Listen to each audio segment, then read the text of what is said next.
Ito ang reading mo, Pisces. Welcome back to our channel. Naway nasa mabuti kayong kalagayan while watching the channel. This is a general reading. Kayo lang ba nang magpalit-palit ng situation nyo sa reading ko?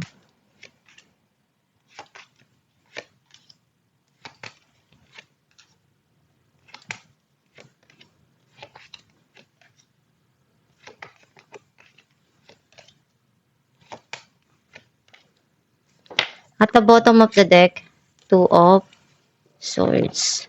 Feel like ang nasisense ko na energy mo, may mga pagsubok ka na. Ngayon, iniisip mo kung paano mo malalagpasan. And alam mo kung ano yung dapat na gawin.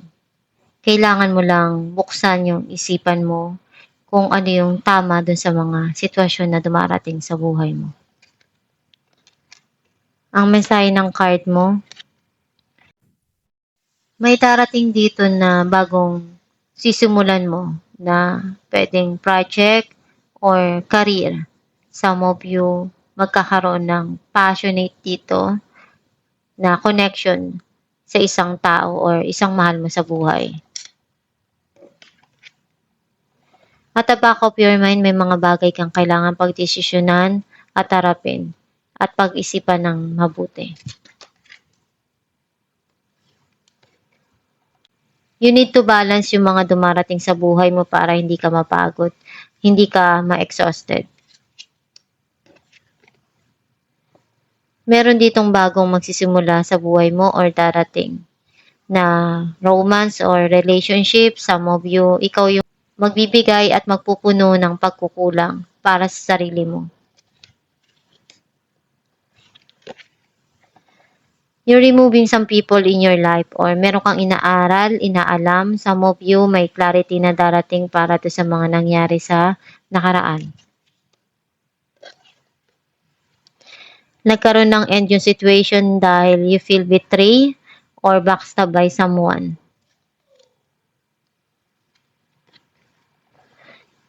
May tao na pabalik-balik sa buhay mo. Mapaglaro. Some of you, mas binibigyan mo ng attention kung ano yung magpapasaya para sa'yo. Naramdaman mo yung kalungkutan nung dumating to sa'yo. Sobra kang nasaktan, iniyak mo. And andun yung hindi mo inaasahan to na masasaktan ka pala dun sa nangyari na yon. Clarify natin ang Ace of Wands, Death, and Ace of Swords. May bagong idea na darating sa isipan mo na makakatulong dun sa passion na sisimulan mo. And magkakaroon ng changes dun. Clarify natin ng Two of Pentacles,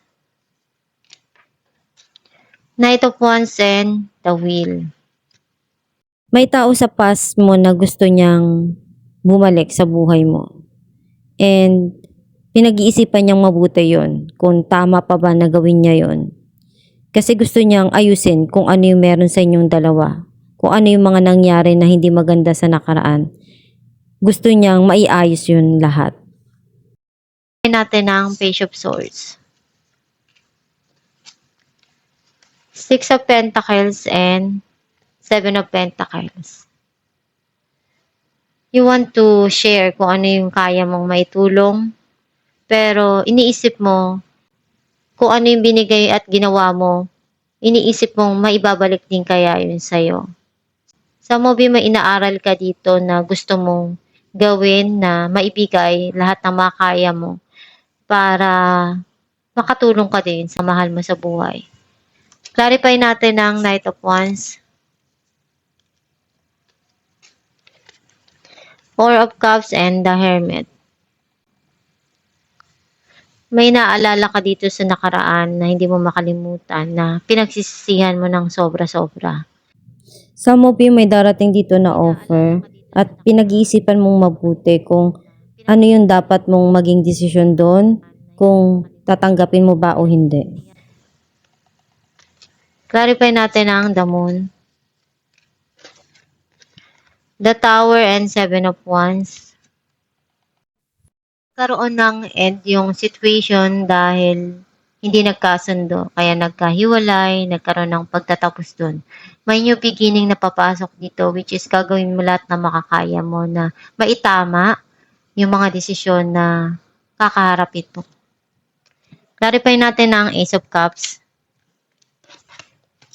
Seven of Cups, and the Chariot. May mga darating na opportunity sa buhay mo, pero right now hindi ka pa handa na magdesisyon. Magulo pa yung isipan mo. Pero alam mo sa sarili mo kung ano yung gusto mo. Alamin mo sa puso mo kung ano talaga yung magpapasaya para sa'yo. Some of you, may mga kailangan ka dito na gawin para sa sarili mo. Some of you, marami kang naranasan na pagsubok at marami kang natutunan doon. Malaki yung naging ambag nun sa buhay mo. Clarify natin ang Ten of Swords, Seven of Wands, and the Magician. You feel backstabbed by someone or betray. Pero alam mo kung ano yung tama para sa'yo eh. Ipaglalaban mo. Gagawa ka ng paraan na alam mo, na kaya mo para malagpasan tong mga pinagdadaanan mo. Clarify natin ang Three of Swords, Wheel of Fortune, and Two of Wands. Sobra kang nalungkot, nasaktan doon sa mga nangyari sa nakaraan. Kaya natuto ka na. Ngayon, pinaplano mo na kung ano yung gusto mo para sa kinabukasan mo at natakot ka na na mag-fail doon sa mga gusto mong tahaking landas. Kaya ngayon, pinagpaplanuhan mo lahat bago ka gumawa ng hakbang. Some of you, nagkaroon na ng end of cycle sa past mo. Ngayon, meron ng darating na bagong cycle sa buhay mo. Andun yung harmony at peace of mind. May mga gusto kang mangyari sa kinabukasan mo. Kaya ngayon, mas gusto mo yung isa-isahin na planuhin yung mga pangarap mo kung paano mo makukuha at maaabot yung mga gusto mo sa buhay. Alamin natin kung ano mensahe ng yung gabay. Release and surrender. We shower you with blessings of our radiant love. Open your arms and release the challenges that you have held tightly gripped within your hands. Open your hands, arms, and heart to our love and assistance. Ang mensahe ng iyong gabay na kailangan mong pakawalan yung nagpapabigat sa puso mo. And kalimutan na yung mga bagay na masakit sa nakaraan. Kasi kung dadalhin mo pa yan para sa kinabukasan mo, ano pa yung maa-attract mo? 'Di ba dapat maging positibo ka sa pananaw sa buhay para iyon yung dumating na outcome sa buhay mo. Kasi kung ano yung pinapasok mo sa isipan mo, sa puso mo, iyon din yung darating sa'yo. Iyon yung naa-attract mo. Dapat maging masaya ka sa kung ano yung narating mo at nagagawa mo sa buhay. May mga bagay na masakit na mararanasan mo pero hindi naman palaging nandiyan ka lang. Ikaw pa rin yung gagawa ng paraan kung paano ka maging masaya at i-attract mo kung ano yung mga bagay na gusto mong marating sa buhay. Gawin mo lang yung makakaya mo palagi para ma-achieve mo yung goal mo, yung mga pangarap mo. Andyan lang ang Diyos Ama, nakikinig, naghihintay sa iyo. Kung kailan mo sila kailangan, magdasal ka lang palagi para matupad mo yung mga pangarap mo at mithiin mo sa buhay. Gawin mo yung nararapat sa bawat sitwasyon na pumapasok sa buhay mo. Kung ano yung mga nangyari sa nakaraan, iwan mo na yun doon. Ibaon mo na yun sa limot. Kasi kung dadalhin mo pa yun, mas lalo kang mabibigatan. Hindi mo makakalimutan yung mga nangyari na yun. And gawin mo lang yung makakaya mo palagi.